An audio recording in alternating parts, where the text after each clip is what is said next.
Yassas! Welcome to my Greek kitchen. I'm Maria Nicholas, lovingly known by my grandchildren as Yaya Maria. Yaya means grandma in Greek. Have you ever been to a coffee shop and ordered a delicious cup of coffee and ordered a biscotti and it was very hard? Well, today I'm going to show you a recipe and show you how easy it is to make a delicious Greek biscotti. The recipe is in my cookbook, Yaya's Favorite Greek Recipes.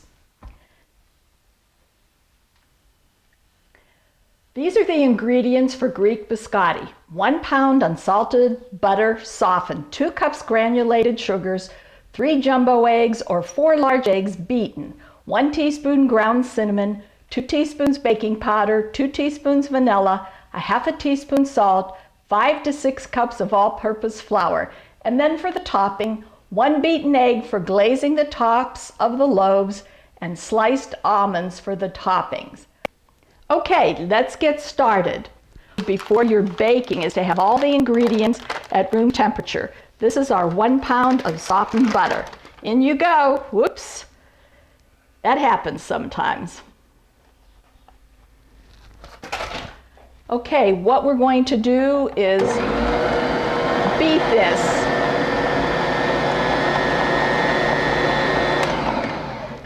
Now we're going to add the sugar. A little bit at a time. Start the creaming.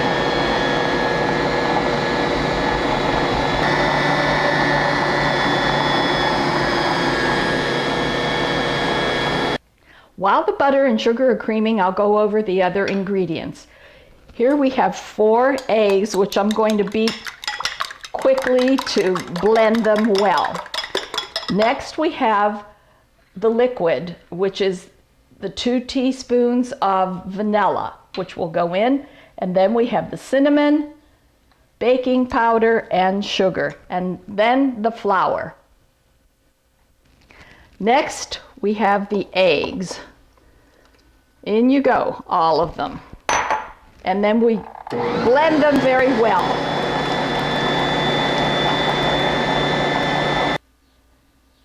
Next, the vanilla goes in.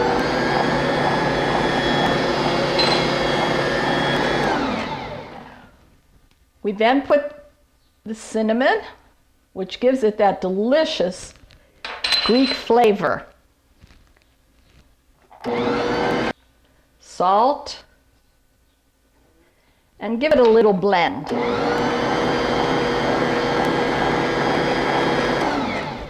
Then we want to take a little bit of the flour and mix the baking powder with it. And in it goes. Be sure to blend it well. Putting the flour in a little bit at a time.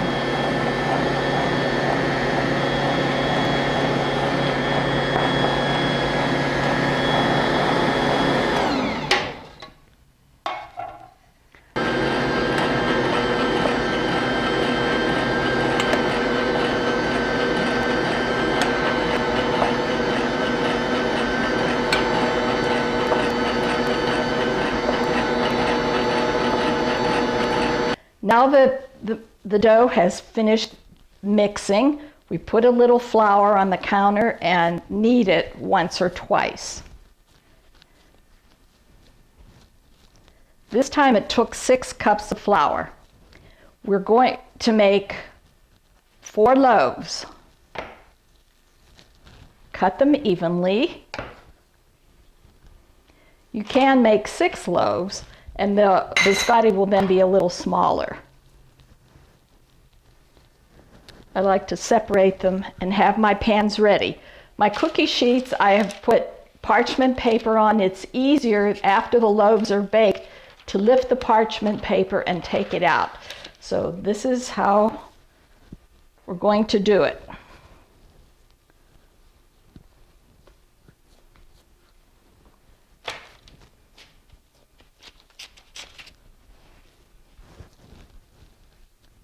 This is just the beginning. We're just getting it onto the pans. And then we finish forming it on the pans. This dough smells so good with all the butter in it. Now I'm going to use my little rolling pin to flatten it out. You want to flatten the dough so that it is about a ½ inch thick. Any thicker than that and the biscotti loaves will crack and you won't be able to cut them properly.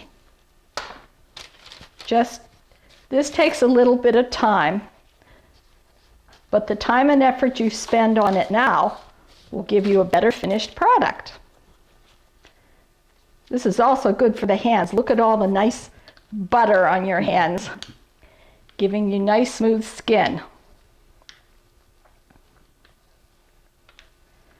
Okay, this will take me a couple minutes to straighten out and I'll show you. There, I've got all my 4 loaves completed. Now you don't have to use one of these rollers. You can, if you don't have one, you can use a glass or just your fingers. I just like to get them all smooth. Okay, now we're ready for the egg wash. I like to do a generous egg wash because it gives it a nice rosy color. These are going to be delicious. Just generously brush the egg wash on. That's a little bit too much. Okay, we'll get all 4 of these done. And then we go for the topping. Another topping you can use is chocolate. If you wish, you can dip the finished biscotti in chocolate and roll it in walnuts, but this time we're just going to use the almonds. Okay, all finished with that. Now I like to take the almonds in my hand and crush them up because then it's easier to cut the biscotti after they're baked, as opposed to just having the whole almond. And now that all of these are topped with the almonds and the egg wash, it's time to put them in a 350-degree preheated oven.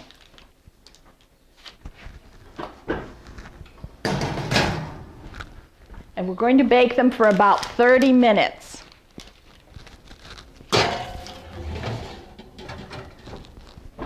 There we go.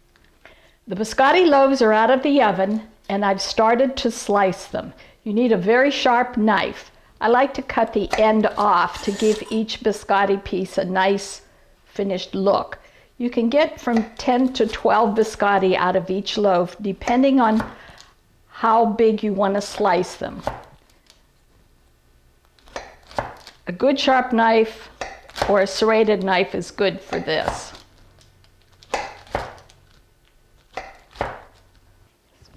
You have to be very careful as you're putting them back on the pan to toast them, because at this point they're still very fragile until they've toasted. So very slowly and very carefully put them in the pan. We're going to toast them 10 minutes on each side. And occasionally you will have one that breaks and falls apart, but that's okay.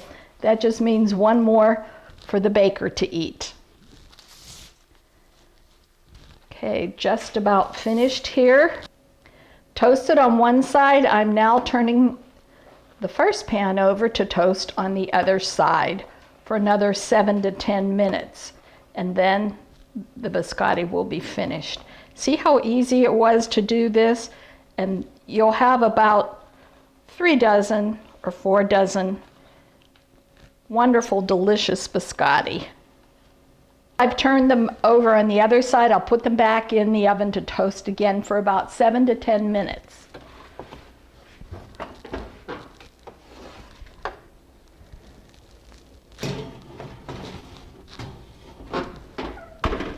And now the second side has finished toasting.